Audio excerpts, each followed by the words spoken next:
and welcome to another episode of Disney Movie Investigation. If this is your first time watching, welcome to the show. In each episode, we take a look at a movie that is featured on Disney+. On this episode, we are taking a look at the animation juggernaut as we take a look at Frozen. And if you are enjoying these videos, I do ask that you please hit that subscribe button. That way you'll be notified with each new episode. Now, sit back and enjoy this episode of Disney Movie Investigation. So like I said, today we are covering Frozen. This movie was released on November 19th, 2013. It was directed by Christopher Buck and Jennifer Lee. The production studios was Walt Disney Animation Studios, and it was distributed by Walt Disney Studios. In terms of the budget, it was $150 million. The box office was $1.28 billion.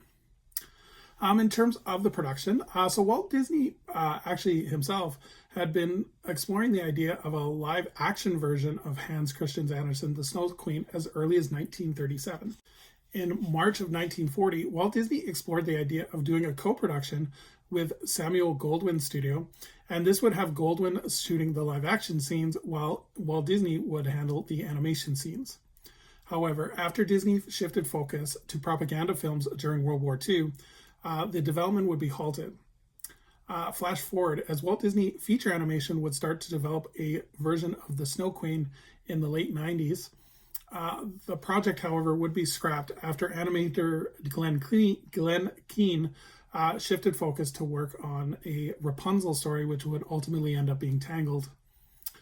After several attempts from 2000 to 2002, that again went unsuccessful, Walt Disney Animation Studios would shelve the project into future development, and they would focus on other projects. It would be redeveloped from time to time, and they even went so far as even Pixar taking a look at it. Flash forward again to 2008, when John Lasseter, who was appointed Chief Creative Officer of both Pixar and Walt Disney Animation Studios, he convinced animator and director Chris Buck to return after he had left Disney following his directorial debut in Tarzan. He had been working for Sony Animation at the time. One of the ideas was for Buck to develop the Snow Queen, which would have a twist ending of a definition of true love. Development again began, and the initial story was close to the Andersen tale, with Megan Mullally playing Elsa. In 2010, however, the film was again put back into development. However, after the success of Tangled in 2011, at the end of 2010, Disney would announce that Frozen would be their next animated feature, and that it would be computer-generated three-dimensional film. Kristen Anderson Lopez and Robert Lopez would join as songwriters in 2012, and then Chris Buck would officially be assigned to direct the film. Jennifer Lee would be brought in 2012 as both a screenwriter and a co-director, and Christopher Beck was announced to compose the score in 2013. So let's take a look at the voice cast. So we have Kristen Bell, who provides the voice of Anna, Idina Menzel, who provides the voice of Elsa, Josh Gad, who provides the voice of Olaf, Jonathan Groff, who provides the voice of Kristoff, Santino Fontana, who provides the voice of Hans, and Alan Tudyk, who plays the voice of the Duke of Weselton. In terms of the plot, after an inadvertent mistake, Princess Elsa of Arendelle and Anna, her younger sister, go their separate ways. As a result, Elsa, a powerful conjurer of snow and ice, holds up in her ice palace to keep her ever-growing gift, or curse, depending on who you ask, at bay. However, conflicting emotions and bottled-up feelings threaten to purge the enchanting realm into eternal winter. Now it's up to Anna to save the day with a fearless team of unlikely allies. The semi-ice harvester Kristoff, his trusty reindeer companion Sven, and Olaf the cheerful snowman. But love is fragile. Can things work out for this once close-knit sisters?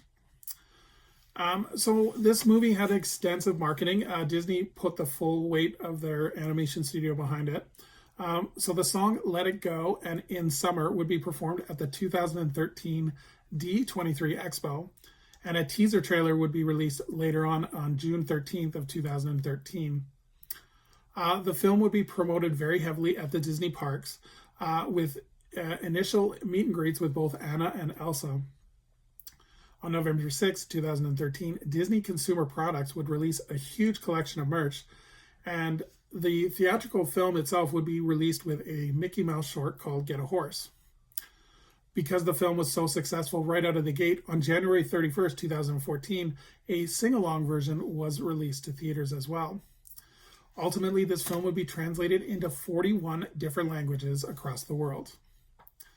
Now, in terms of the legacy of Frozen, which is huge, Disney would actually sue Phase 4 Films in December of 2013, seeking an injunction for the distribution of their film, The Legend of Sahale, that had been retitled Frozen Land and had a similar logo to Frozen.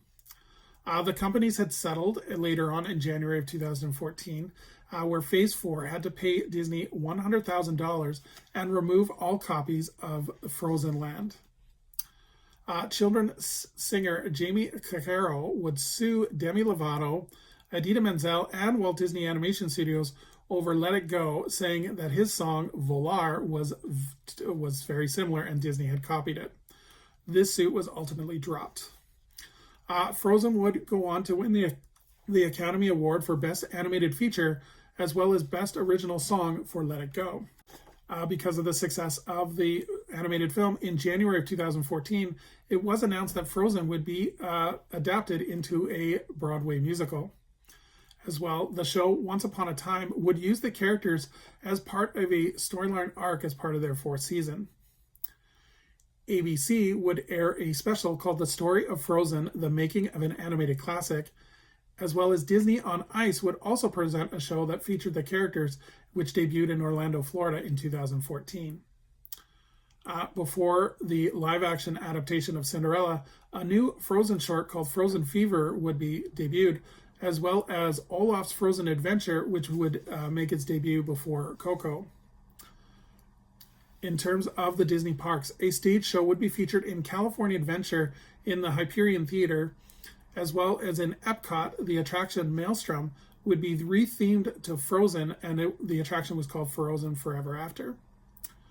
Hollywood Studios in Orlando, Florida would also have a stage show called Frozen Summer Fun.